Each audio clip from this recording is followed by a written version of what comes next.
tidak lepas dari itu, kami berdua masih butuh masukan, masih butuh belajar dari ibu-ibu semua. Jadi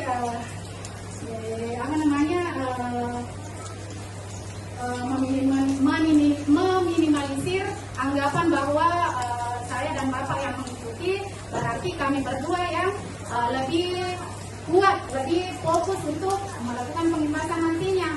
Jadi tidak seperti itu Bapak Ibu ya. Kami sangat mengharapkan saling berbagi, saling berkolaborasi di antara Bapak Ibu semua. Kemudian tidak ada tahu segalanya. Ya, seperti tadi yang saya katakan bahwa tidak ada satu orang pun yang tahu segala-galanya. Tidak ada. Pastilah ada yang pasti ada kekurangan kelebihan yang dimiliki oleh masing-masing individu. Jadi itulah perlunya berbagi dan berkolaborasi Bapak Ibu. Kemudian temukan ide baru, terbuka dari tidak tahu segala terbuka ide baru. Nah, dari sini nantinya setelah kita bersedia melakukan pembebasan, berniat dengan ikhlas tanpa pamrih, maka selanjutnya setelah IHT ini, insya Allah 3 hari ke depan, maka akan terbuka ide baru. Nah, pasti ada nanti seperti tadi, bagaimana nih di SD 7 ada Pak ini, ada Ibu ini, di SD 5 ada Ibu ini, di SD 8, masa saya mau coaching captionnya? Nah, dengan nanti IHT ini insya Allah kita akan menemukan inovasi atau terbukalah ide-ide baru yang akan menguatkan kita pada saat pembebasan. Kemudian, ini juga pendekatan baru. Nanti kita akan menemukan pendekatan yang paling efektif untuk melakukan pembebasan. Ya, kemudian besar nanti pendekatan yang akan kita lakukan berbeda antara SD 7 dan SD 8, SD 8 dengan SD 5 berbeda.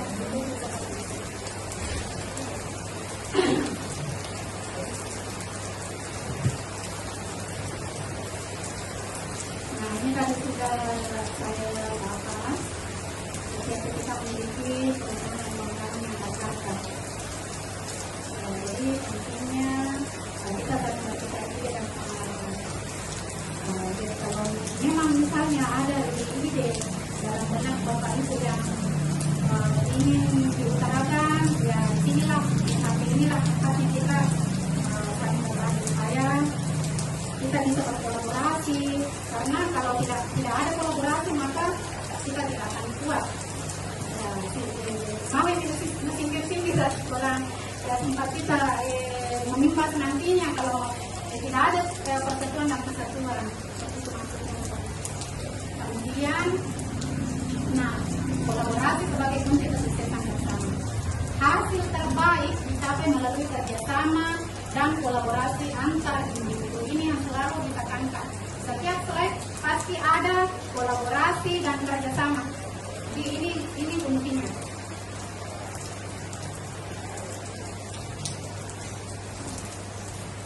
Kemudian penghargaan atau diversitas keterampilan dan pengalaman. Maksudnya menghargai keterampilan, latar belakang dan pengalaman yang beragam dari setiap PTK. Nah, misalnya Indonesia sendiri belum ada pengalaman karena belum pernah mengikuti PPG. Nah, Ibu Nurah Daryani, Ibu Indirgani dan sampai dulu kelas 6 kita semua sudah melalui yang namanya PPG. Nah, dalam pendidikan kuliah PPG ini kita digembleng betul-betul untuk bagaimana caranya kita bisa mengajar menjadi guru yang dirindukan dan dinantikan oleh murid-murid kita. Nah, tetapi walaupun Ibu Isa belum pernah PPG, nah maksudnya ilmu-ilmu yang kita miliki ya bisa kita lagi kepada ibu Isa juga jangan canggung, jangan segan untuk bertanya kepada rekan-rekan guru lain. Nah, kelebihannya sendiri, Ibu Isa, maaf ya saya kasih sebagai contoh saja, Ibu Isa sendiri walaupun belum pernah ber-PPG, tetapi sudah memperlihatkan kualitasnya sebagai juara 1 di tingkat kecamatan dalam lomba berbagi praktik. Nah, bahkan di Kabupaten Sidrap meraih peringkat 8, Bapak Ibu, meraih peringkat 8 dari beberapa peserta itu 20, ya lebih 20. Jadi ini prestasi yang luar biasa. Inilah buktinya bahwa tidak ada yang lebih kuat daripada yang kuat lainnya. Ya, kita mesti ada kolaborasi dan kerjasama dalam satu tim.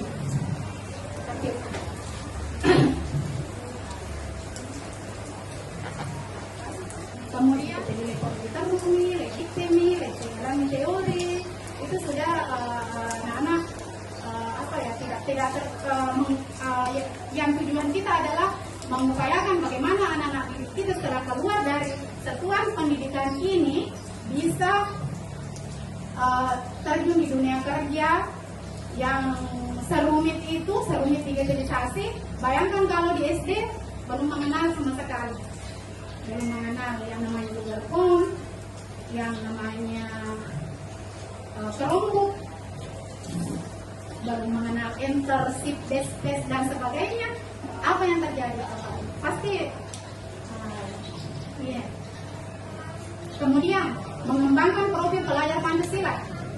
Nah, ini pengembangan karakter ini yang utama dibandingkan dengan kemampuan akademik dan lain-lain. Pengembangan karakter ini yang paling utama. Mengapa? Nah, contoh misalnya ada murid yang waktu SD ini memang merupakan fondasi jika diandaikan adalah bangunan, maka SD adalah fondasi membangun karakter. Di SMP SMA mengembangkan karakter. Nah, jadi memang posisi kita di sini sebagai guru SD adalah membangun karakter. Nah, ada murid yang kurang kompeten dalam bidang akademik. Namun, sebagai seorang guru kita tidak boleh melihat dari satu sisi. Ya, kita kembangkanlah dimensi profil pelajar Pancasila ini, terutama tanggung jawab, bagaimana bertata peraturan yang maksa dan orang tua mulia, bisa dibantu Bapak Ibu apalagi berkebinekaan global, bagus apalagi mandiri, kreatif, gotong royong. Ya, dengan adanya kelima dimensi profil pelajar Pancasila ini, walaupun misalnya murid kita kompetensi dalam bidang akademiknya kurang, tetapi dengan dengan terbangunnya 5 dimensi ini, tentu saya kembali ke seperti yang dikatakan Pak Kurwil kemarin, intrakurikuler, ekstrakurikuler, co-kurikuler. Nah, kalau di intra kan kita lebih fokus ke akademiknya. Kalau di co-kurikuler, nah itu P5, masih P5 itu. Nah, disitulah kita bangun dimensi profil pelajar Pancasila. Nah, ekstrakurikuler, kita bisa mengembangkan bakat lain yang tidak dipelajari di intrakurikuler. Maksudnya Bapak Ibu, jadi ini intinya karakter murid kita sebagai guru adalah guru SD bertugas untuk membangun karakter murid-murid kita, membangun karakter peserta.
pasti apa ya, sudah tercipta di mana jauh-jauh hari sebelumnya menentukan rumah, karena sekarang waktu untuk kemarin rumah lahan bukan loh, otomatis semua kelas kosong.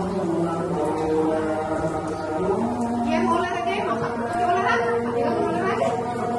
Jadi ya sekedar kasih catatan, selesai kumpul istirahat. Ini nanti akan kekurangan sumber daya. Nah, saya rasa kalau sumber daya manusia kita kuat, alhamdulillah. Apa yang kita dapatkan 4 orang di kontrak, alhamdulillah kita bisa melaksanakan seperti kalau kita bersedekah. Jadi kalau di sini saya yakin bahwa Bapak Ibu sudah sepakat hal ini bahwasanya dengan berbagi maka kita akan selain sebagai ibadah akan mendapatkan pahala yang luar biasa. Kemudian juga ilmu kita itu dengan sendirinya semakin bertambah. Ya, pasti kalau ilmunya melibatkan keinginan integrasi pendidikan. Nah, ada mungkin yang ditanyakan, kita misalnya kurang mengerti dengan pertanyaan itu, kemudian kita cari di YouTube, tentu pengetahuan kita akan bertambah dari yang sebelumnya. Itu juga contohnya salah satu contohnya. Nah, kemudian meningkatkan kualitas pembelajaran, yaitu kognitif management. Seperti tadi yang sudah saya berikan contoh, pertukaran pengalaman, pengetahuan dan praktik baik antar pendidik dan tenaga kependidikan. Kemudian kolaborasi itu, kerjasama itu tentu memperkaya metode dan menciptakan strategi yang efektif.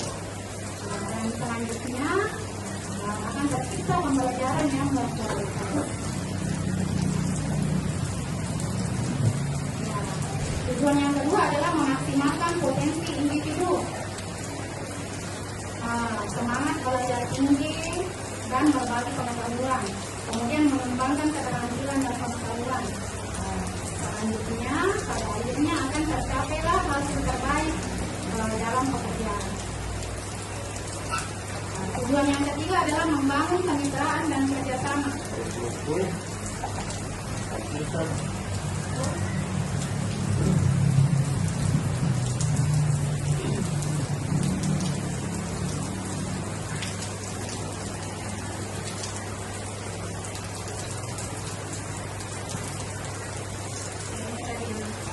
Membangun kemitraan dan kerjasama. Ya tentu walaupun kita satu kecamatan dengan sekolah yang akan kita limbaskan, sekolah yang akan diimbaskan itu ada beberapa guru dan tenaga kependidikan yang belum kita kenal satu sama lain. Nah, dengan adanya nanti ini akan terbangun kemitraan dan kerjasama. Kemitraan akan menjadi semakin kuat, saling mendukung, kemudian mengatasi tantangan dan memecahkan masalah dengan berkolaborasi. Tujuan yang keempat adalah mendorong inovasi. Berkolaborasi, berbagi, itu akan menciptakan semangat belajar dengan adanya tekad yang kuat dari kita Bapak Ibu sebagai sekolah pengimbas, maka akan mendorong inovasi dari sekolah yang diimbaskan. Inovasi baik itu inovasi dalam pembelajaran, inovasi mendorong inovasi karya-karya dan kreativitas dari guru-guru, walaupun secara tidak langsung kita tidak memberitahu bahwa ini yang baru, seperti kalau di pendidikan guru penggerak secara tidak langsung itu kita diajarkan untuk selalu berinovasi, walaupun kita tidak disuruh begini kita menggunakan pakai di pelister. Nah, dengan sendirinya itu akan muncul inovasi. Seperti itu maksudnya. membangun budaya pembelajaran berkelanjutan. Baik itu bagi pendidik, staf atau tenaga pendidikan, dan bagi murid. Kemudian meningkatkan kesejahteraan dan kepuasan kerja.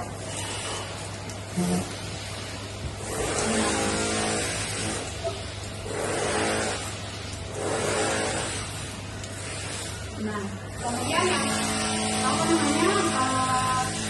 yang kedua itu yang akan kita bangun di sini adalah pola pikir dan konsep membangun semangat belajar, berbagi dan berkolaborasi.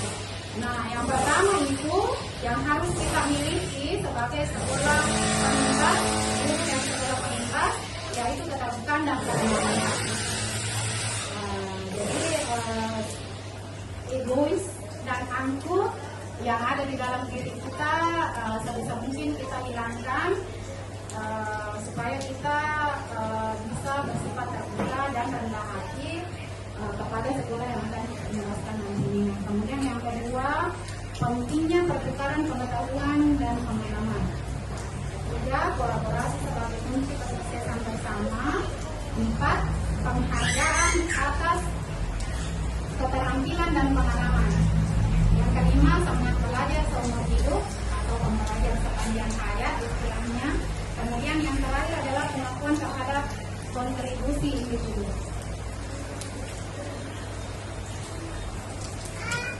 Nah, ini yang pertama adalah keterbukaan dan kerendahan hati. Ya. Tentu kalau kerombok itu di SD 5 karena baru keromboknya berarti kita bisa membantu bagaimana membantu sumber daya, bagaimana kita supaya dia menggunakan kerombok, karena kan beda penggunaan kerombok dengan laptop. Saya rasa seperti itu.